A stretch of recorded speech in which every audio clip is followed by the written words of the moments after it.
everyone, and welcome to my show. I'm Deb Cross, producer of Celebration of Life Studio out of Manchester, New Hampshire. The topic for today's show is how to listen to God, overcoming addiction through practice of two-way prayer by Wally Payton. And here's the copy of the book. And so I'd like to talk a little bit about who Wally Payton is and what this two-way prayer that he is talking about in the book is all about. So I just want to read the write-up from Wally's website, and it gives you a little background of who Wally P is and the Back to Basics, which is a program and philosophy that he is promoting. Wally P is the author of Back to Basics, the Alcoholics Anonymous Beginners Meeting, and How to Listen to God, Overcoming Addiction Through Practice of Two-Way Prayer. He is the originator of the Back to Basics Beginners Meetings, which have grown to more than 2,200 groups and produced more than 120,000 recoveries since its reintroduction into the 12-step community in 1997. This original 12-step meeting format was a phenomenal success during the 1940s and 1950s, but had become an all but lost piece of history until Wally rediscovered it. Wally started his 12-step spiritual journey on October 30th, 1988. The following year, his sponsor told him, "If you don't know where we came from, you'll never know what a miracle this program truly is." Wally took this challenge to heart and set out to learn all that he could about the early days of the 12-step movement. In March of 1996, Wally met James H. At the time, James was 90 years old and had been a sober member of the Oxford Group for 61 years. Bill Wilson and Dr. Bob Smith also were members of the Oxford Group before they founded Alcoholics Anonymous in 1939. James was the last person alive who had attended Oxford Group meetings with Bill Wilson and knew from firsthand experience the spiritual roots and the fundamental principles of the original 12-step program. James provided Wally with three missing concepts from the original program that allowed him to successfully fly the plane. They were: 1. The verbal 4-step moral inventory. 2. The expanded 9-step that included forgiveness as well as restitution. And 3. The 11-step prayer and meditation. He supplied Wally with a 4-page pamphlet written in 1938 by a person who had attended Oxford Group meetings with Dr. Bob Smith. This pamphlet, titled How to Listen to God, provided clear, concise directions on how to conduct two-way prayer. As Wally describes his work, it's all about saving lives. Back to Basic takes us back to the original program that produced a 50 to 75% recovery rate. We are seeing similar results today for those who are willing to stay with the beginners meetings for 90 to 180 days. Many who had given up all hope of ever recovering have found the answer to the problem in these 4 one-hour sessions. As I've stated a number of times on my show, I have been sober for 37 consecutive years, and I'm very proud of that. Last Friday, for those of you who live in the area, I was on New Hampshire 1, the WBIN station out of Concord and Derry. There was a video clip. I had been interviewed by Colleen up in Concord, and they have a weekly show that's called "Recovery for a Lifetime." And if you haven't seen it, you might want to check out. Go to the New Hampshire One website, and in the search button, just type in my name, Deborah Cross, and it'll pull up. And with the video clip, they also have another clip that's the written text, which is a little bit different than what aired on the video clip. And I would encourage people to watch it because it gave my philosophy about what I think is the problem, and most importantly, what I think can be the solution.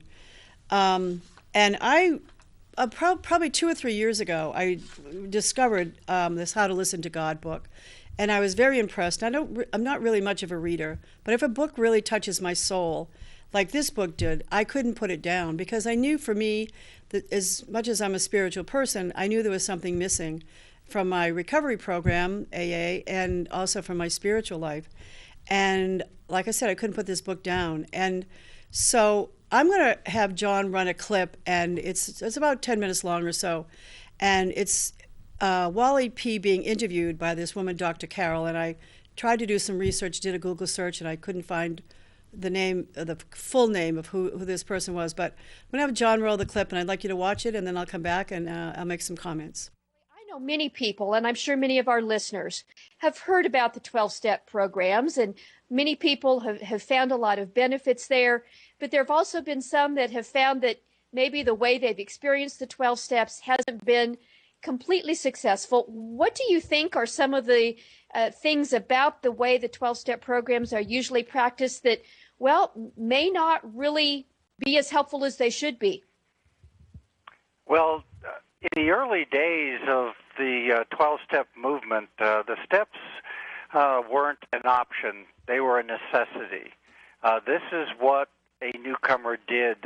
In fact, in many areas of the country, you could not go to a regular meeting until you had actually completed all 12 steps. And back then, they handed out what was called a sobriety card, and it had 2 dates on it, the date that you entered the 12-step community and the date you finished the steps. And typically, that was done within a matter of a few weeks.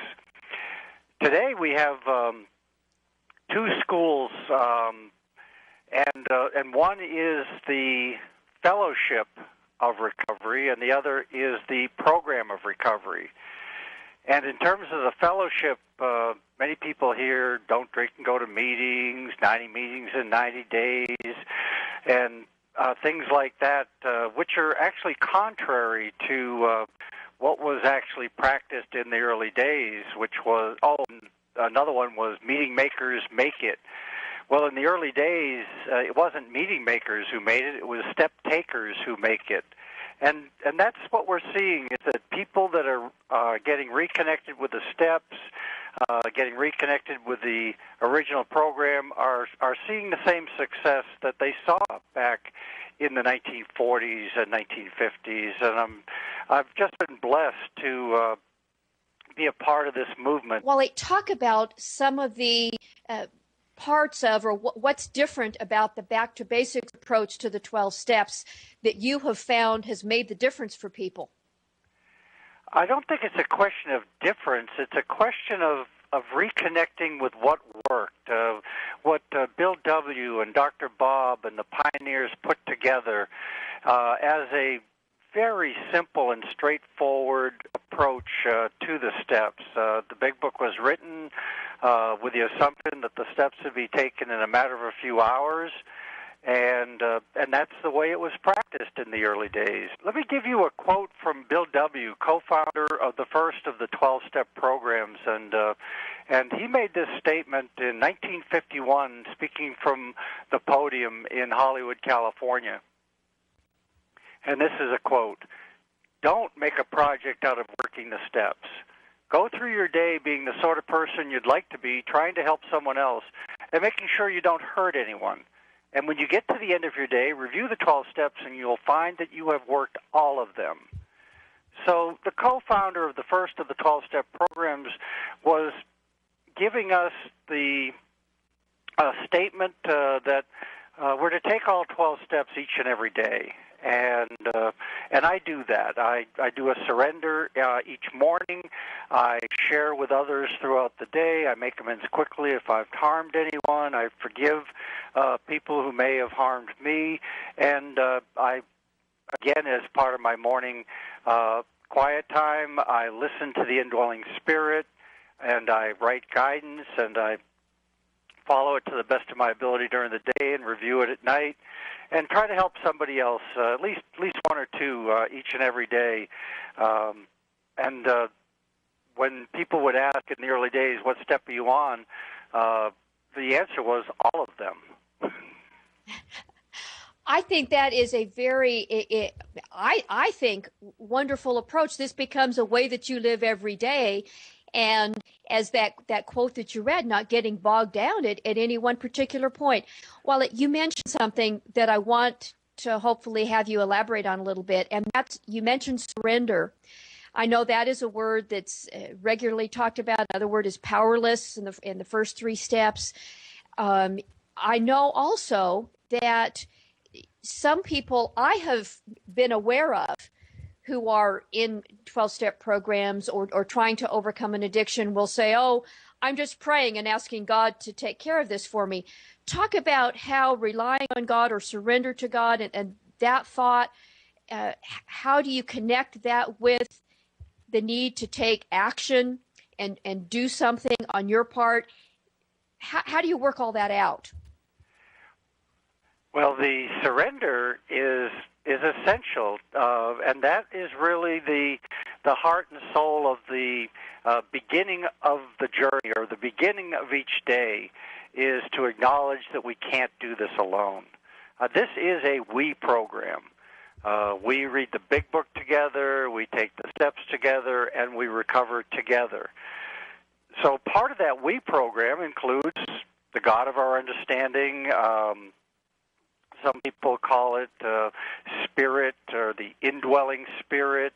Many, many different names for this power, greater than human power, that resides inside each and every one of us. So that's the key, is that it is an inner journey.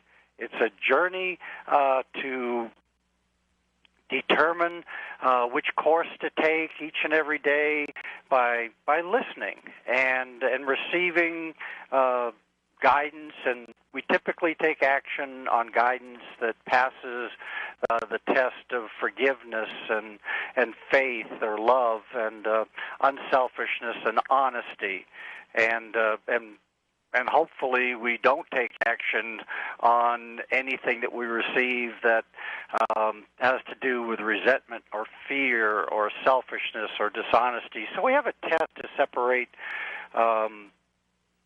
what the pioneers called self-will from God's will. And I use a little 2012 version of it when I'm taking people through the work, especially in large groups. I talk about the voice of addiction versus the voice of recovery, and can you tell the difference between the two voices? Well, the pioneers gave us a test to separate those two voices, and hopefully we're able to learn from this. That's why we have sharing partners, because we may think it passes the test, and our sharing partners or sponsors or spiritual guides may think otherwise, and it's a topic that we open up for discussion. Wally, another question that I hope you can address, your book, How to Hear from God, the two-way prayer, and I know Yes. you've alluded to that a couple times. Just briefly share what that whole practice is about. This practice has been around for centuries and centuries. It's not unique to the 12-step community, though our 11th step makes it crystal clear as to what we are to do in terms of action. It says sought through prayer and meditation. Prayer is talking to God, talking to the indwelling spirit, typically in prayer. But the second half of it is listening for the answers. It's a two-way communication, because as a result of becoming a listener, and that's what many of the pioneers consider the steps all about. Steps 1 through 10 were to remove the blocks that prevent us from becoming effective listeners. Step 11 teaches us how to listen. And step 12, we let God do the talking as we work with others. So it is about listening, and it is about being guided in terms of messages that we receive either through sight or sound or sensation or knowing. Those are the four channels that Bill described on page 14 of the big book: sight, sound, sensation, and knowing. And then further on in the big book, it talks about inspiration, intuitive thought, or a decision is how the Spirit will talk to us through inspiration, intuitive thought, or a decision. And we have to be careful with the decisions, because it could be a yes or no, but keep in mind that wait is a decision, and be careful That's with the right. fourth one. If you insist on taking your will back, guess what? We get it back, and then we're off to the races, and usually with very negative consequences. So it's a powerful tool. There are 11-step guidance meetings that have sprung up all over the country and around the world where people actually use this as a meeting format. It was a meeting format in the early days of the recovery movement.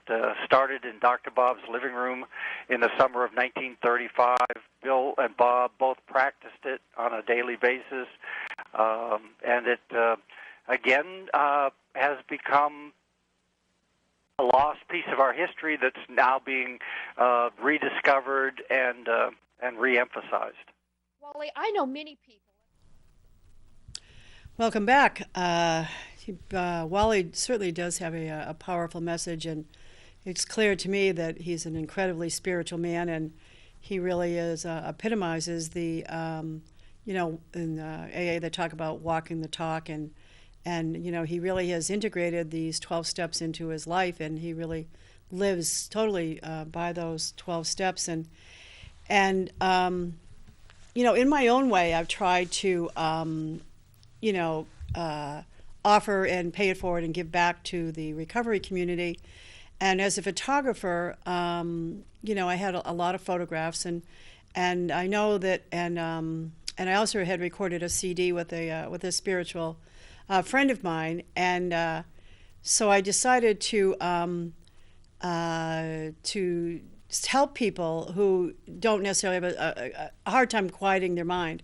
So I have 2 video clips that I put together, and I want to also have John show them now, so that folks out there that are watching the show can try to experience what it feels like to really practice step 11 in their daily lives. So we're going to have 2 clips going back to back.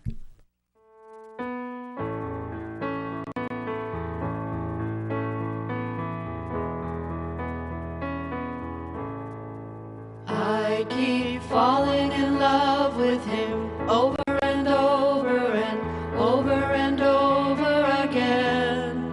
I keep falling in love with him over and over and over and over again. He gets sweeter and sweeter as the days go by.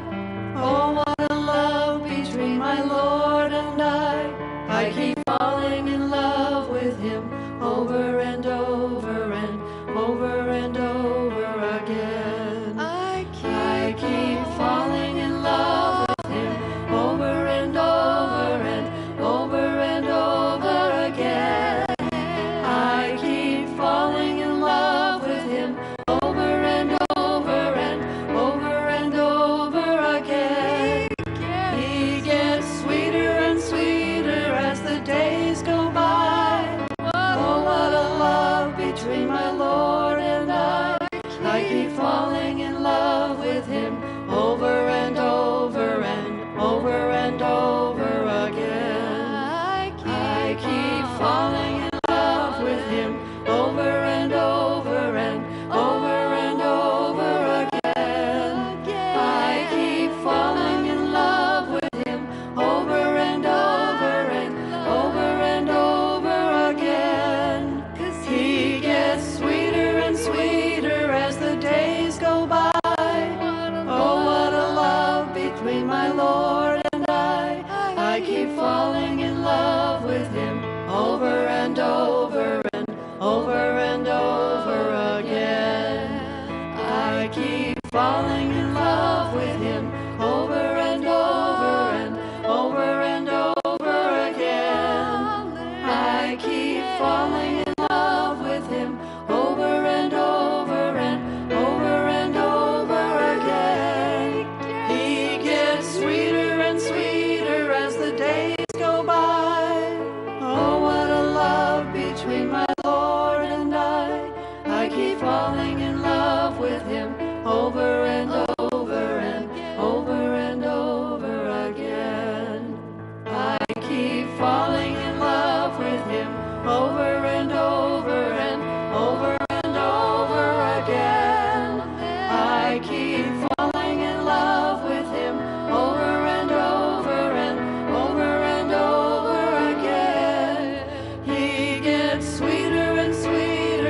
Welcome back. I hope that you were enjoyed the those DVDs, and I'm sitting here watching them. I hadn't, excuse me, I hadn't seen them for a while because I produced them several years ago, and it just reminds me of how beautiful and serene being out in nature, and how a lot of people think that they have to sit in a chair and be still and meditate, and that's not necessarily true. Whatever is going to bring you outside of yourself, whatever is going to bring you to a place where you can, excuse me, find a connection with either nature or God, and something that's going to take care of you and help you in your life, and help you to heal, and help you to learn how to love, help you to overcome addictions, and last week I had the pleasure of talking to this 93-year-old woman, and I'm thinking, wow, there's something. And a lot of you know that I wrote the book about 45 families share their stories about what it was like growing up back in the day at Wallace Sands Beach in Rye, and then I meet this woman the other day, and she's talking, and she's had a lot of tragedies in her life, and things that would have really brought her to her knees, and as I'm looking at Wally P. and the founders of AA, and excuse me, and looking at my grandparents, and back in the day, and what did they have inside of them that was so strong, and they were so confident in themselves, and if anybody's interested in contacting me, my email address is on there. I really would like to have conversations with people to see, because I think it would be great to try to bring back those tremendous values and strengths that people had. They went through the Depression, they went through World War II, because I think that bringing that into today's world to help the children that are literally dying of heroin would be a beautiful thing. And that's it for today, and we'll hope to see you next time. Bye-bye. Birds, they sing, and the winds are whispering of the beauty that I see in your smile when I look